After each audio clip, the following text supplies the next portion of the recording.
On behalf of my colleague, Dr. Bob Weaber from Kansas State University, and we'd like to welcome you to the module entitled U.S. Trait Definitions. I'm Matt Spangler, and I'll be the presenter for this module. I'm a professor of animal genetics and extension beef genetics specialist at the University of Nebraska in Lincoln.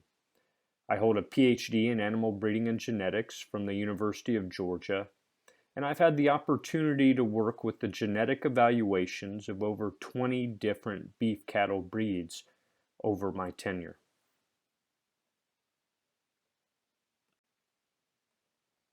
So as a general overview of this module, we'll discuss various trait definitions and provide examples along the way. In particular, we'll talk about traits related to growth, carcass merit, fertility, and management.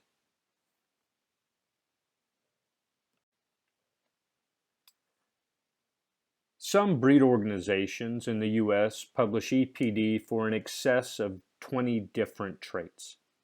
And as a consequence, understanding the definition of those traits helps producers ensure that they are putting selection emphasis on the correctly be divided into the following categories: growth, fertility, carcass, and either management or convenience.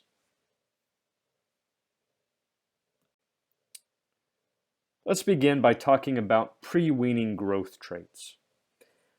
Birth weight, weaning weight, and milk were among the very first EPDs calculated and published in the U.S., simply because they were traits that were the easiest to actually measure. Birth weight EPD predict differences in birth weight, and in the U.S. that's in pounds. Birth weight is an indicator of the probability of dystocia, but itself is not economically relevant. Weaning weight predicts differences in weaning weight, and we delineate between weaning weight direct, denoted as the weaning weight EPD, and weaning weight maternal, which we call milk. Milk EPD are actually maternal weaning weight, and they are reported in units of weaning weight. Total maternal, then, is the sum of half of the weaning weight EPD and the entire milk EPD. This can be thought of as the total maternal genetic influence for the trait of weaning weight. Post-weaning growth traits include things related to yearling or post-weaning. Yearling weight reflect differences in weight at approximately 1 year of age. And similarly, yearling height, as developed for a frame size selection tool, reports inches of hip height at 1 year of age. Dry matter intake reflect differences in post-weaning feed intake. And residual average daily gain and residual feed intake utilize dry matter intake in their calculation. These two EPD are what we would actually call restricted selection indexes. They are indexes that combine together dry matter intake and gain, but do so in different ways. Residual average daily gain is the index of post-weaning gain and feed intake, and the interpretation is that differences in post-weaning gain assume the same level of feed intake. Whereas residual feed intake is an index of feed intake and post-weaning gain, but assumes changes in gain are restricted to 0. The interpretation then is differences in feed intake, assuming that gain is held the same or equal among animals. Dry matter intake is the economically relevant trait because it has a cost directly associated with it, whereby these residuals, be it feed intake or gain, are simply indexes that get at partial efficiency. There are also two primary mature growth traits. One is height and one is weight. Mature height is similar to yearling height, developed as a frame size selection tool. Mature weight is an indicator of maintenance energy requirements because on average heavier cows are expected to require more feed energy just to maintain themselves. And absent a genetic prediction for cow feed intake, mature weight serves as the best proxy for feed consumption of the cow herd. I would highlight here that height traits, be it mature height or yearling height, are not economically relevant and generally serve as nothing more than indicators of weight.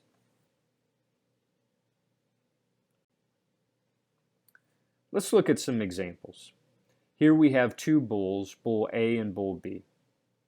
And let's ask some questions given their EPDs for birth weight, weaning weight, milk, dry matter intake, and residual feed intake. Which bull is expected to produce heavier calves? Well, regardless of the growth point in our example, Bull A is expected to produce heavier calves when mated to the same set of cows and the calves are reared in the same environment. So we would expect that offspring from Bull A would weigh on average 2 pounds more at birth compared to those of Bull B, 10 pounds more at weaning,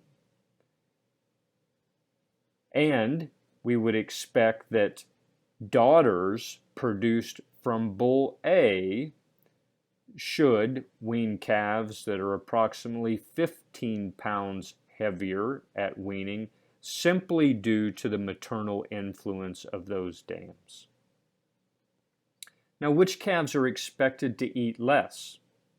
Well, we can see here that Bull B actually has the lower dry matter intake EPD. And so our expectation is that calves sired from Bull B would eat less during the post-weaning period. Now, which calves would be expected to eat less given the same level of gain? And here we can look at the residual feed intake EPD. And we see that Bull B actually has the lower EPD. His EPD is negative. So our expectation is that his calves would eat less given the same level of gain.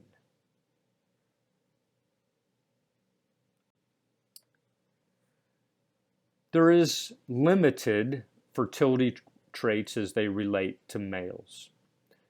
The most common one, and really the only male-related fertility trait, is scrotal circumference.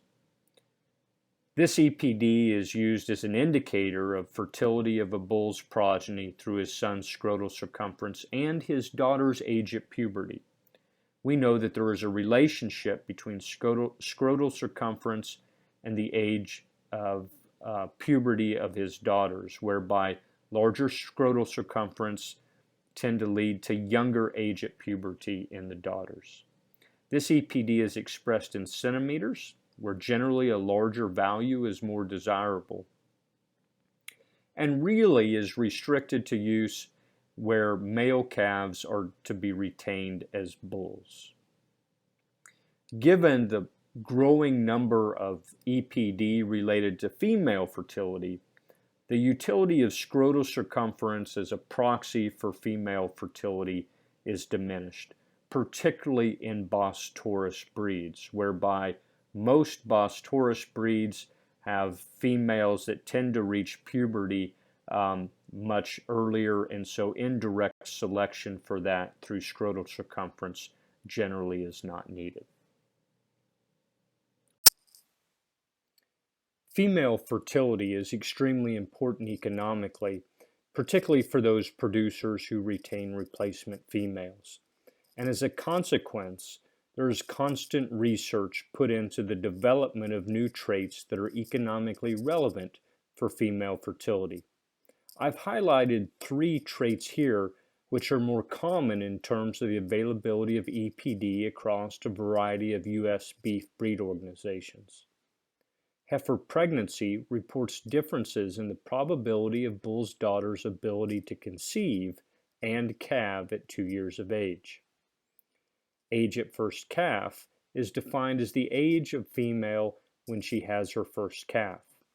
Consequently, a lower value is more desirable for age at first calf, whereby for heifer pregnancy EPDs, a higher value is more desirable. Stayability is sometimes called sustained cow fertility, and it reflects the longevity of a bull's daughters in the cow herd. This EPD predicts differences in the probability of bull's daughters having additional calves during their lifetime. Consequently, a higher EPD is more desirable for stayability. Let's look at some examples. We have bull A and B once again, and EPDs for scrotal circumference, heifer pregnancy, and stayability. So which of these two bulls would we expect to produce calves with larger scrotal circumference? Well, from the EPDs, we would expect bull A to produce calves who have a larger scrotal circumference at a year of age. And our expectation is on average, bull calves sired by bull A should have roughly 0.4 centimeters more of scrotal circumference compared to those calves of bull B. Which is likely to produce daughters that are more likely to conceive as yearlings and thus calve as 2-year-olds? We would look at the heifer pregnancy EPD and say that bull A is more likely to produce daughters who are able to conceive as yearlings and then produce a calf at 2 years of age. And bull B, looking at the stayability EPD, is more likely to produce daughters who are cumulatively more productive throughout their lifetime because bull B has the higher stayability EPD.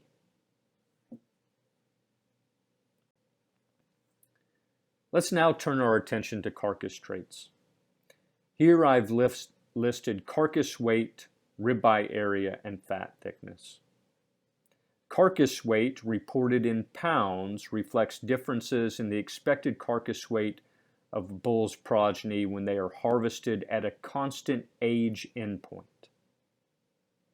Ribeye area is reported in square inches and indicate differences in the area of the longissimus muscle between the 12th and 13th ribs of bull's offspring, and again, this is adjusted to a constant age endpoint.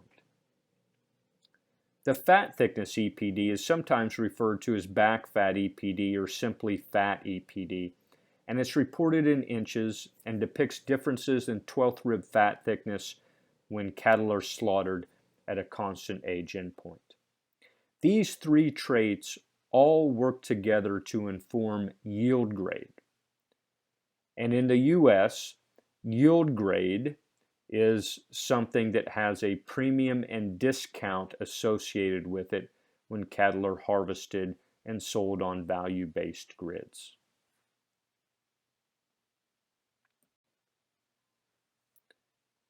Marbling EPD indicates differences in marbling of the ribeye muscle, again when cattle are slaughtered at a constant age endpoint, and is the primary driver of quality grade. Yield grade, as I mentioned before, is a prediction of differences in lean meat yield of the carcass, and some beef breed organizations publish a yield grade EPD. Phenotypically, a lower yield grade is more desirable. It reflects a leaner carcass. Yield grade EPD are derived using component EPDs of ribeye area, fat, and carcass weight, and assume a constant kidney, pelvic, and heart fat percentage, which is also part of the phenotypic yield grade equation. Tenderness EPD are reported in pounds of Warner-Brasler shear force, such that higher values indicate more pounds of shear force required to cut through a piece of meat. As a consequence, lower values are more desirable and indicate meat that is more tender. Shear force or tenderness EPDs are not common in U.S. beef breed organizations, in part because the phenotype of tenderness is extremely cumbersome and expensive to collect.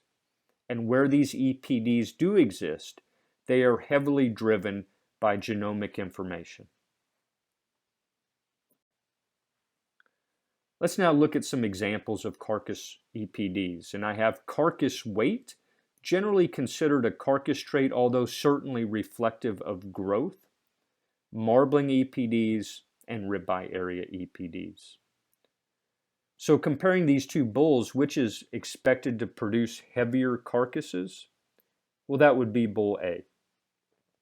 And on average, we'd expect offspring from bull A to have carcasses that weigh 10 pounds more than the offspring of bull B when adjusted to a common age.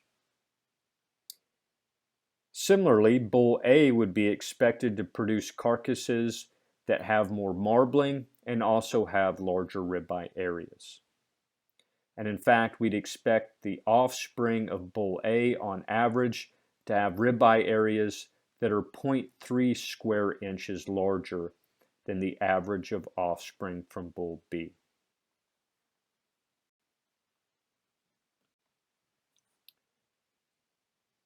Let's now look at management or convenience traits.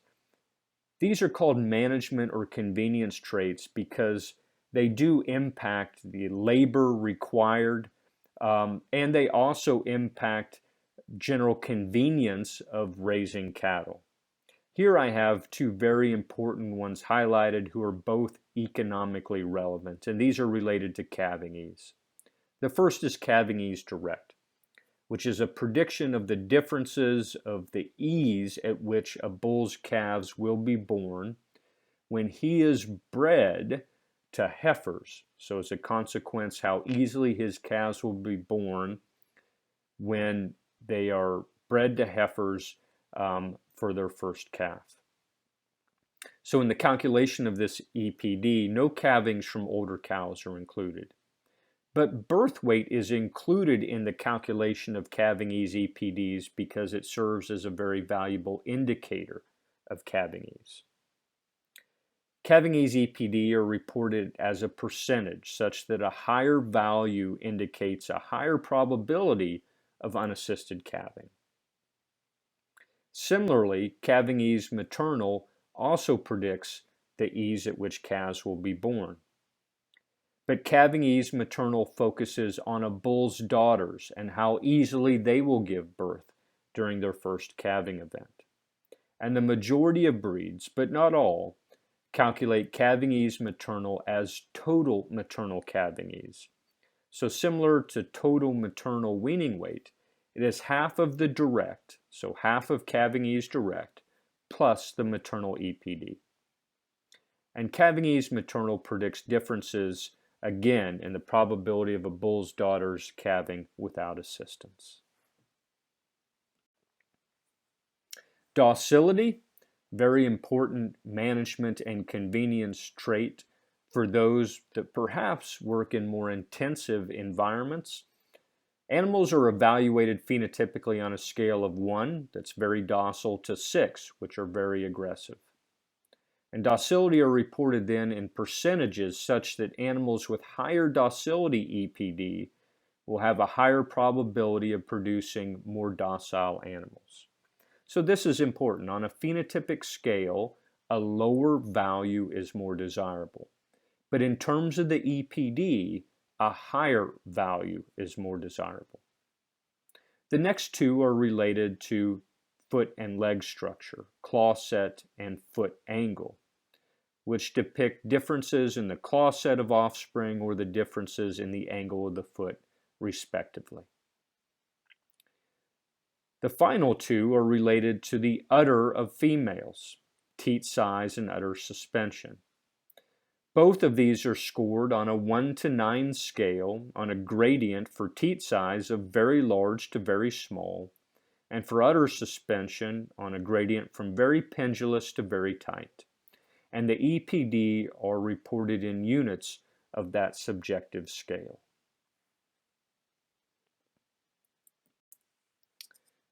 Pulmonary arterial pressure, or PAP-EPD, are made available by a limited number of U.S. beef breed associations. Animals with higher pulmonary arterial pressure are more susceptible to brisket, or often called high mountain disease. Pulmonary arterial pressure EPD are reported in millimeters of mercury, with a lower value being more desirable. For beef cattle producers who operate at very high elevations, PAP-EPD, if available, would be an important part of their selection criterion. Maintenance energy is a predictor of the energy needed for a cow to maintain herself, and is largely driven by differences in mature cow weight, although differences in maternal weaning weight also influence maintenance energy EPD. Daughters of bulls with lower maintenance energy EPD would be expected to require less feed resources than daughters of bulls with higher values. This EPD is reported in terms of megacalories per month. Let's look at some examples. Here we have two bulls, once again, bull A and bull B. And we have calving ease direct EPDs, docility EPDs, EPDs for claw shape, and for teat size. Based on this, which bull would be expected to produce calves that require less assistance at calving? Well, from that, we would look at the calving ease direct EPD and see that bull B has the higher EPD, and as a consequence, we would expect his calves to require less assistance when he is bred to heifers. Which bull would be expected to produce calves that are more docile?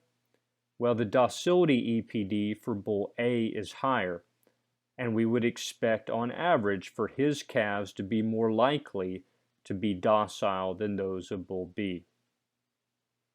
In terms of the shape of the claw, we would expect bull A's calves on average to have a more desirable shape to their claw because he has the lower numerical EPD for claw shape.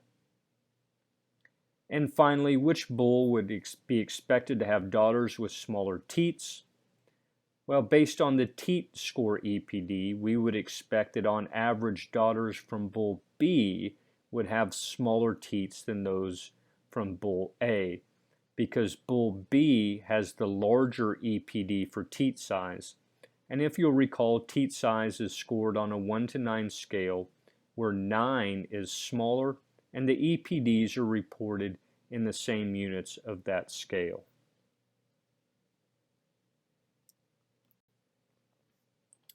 In summary, knowing trait definitions helps enable correct selection decisions. Without knowing exactly what a trait is trying to accomplish, it would be near impossible to ensure that selection decisions are aligned with your breeding objective. The listing of traits with available EPDs is by no means static. As I mentioned before, some organizations publish upwards of 20 different EPD, and this list is continually growing as there's more research put into the development of traits that are economically relevant. So as a consequence, it's important to become aware of the changes in genetic evaluations and stay abreast of what new traits are developed. For continued learning, I'd encourage you to watch the next module in this series entitled Multiple Trait Selection and Selection Index. For related concepts to U.S. trait definitions, I would encourage you to watch Module 2 related to EPDs and Module 5, the next one in this series, related to multiple trait selection. For more information regarding the USLGE, I would encourage you to visit their website listed here. Thank you again for watching this module.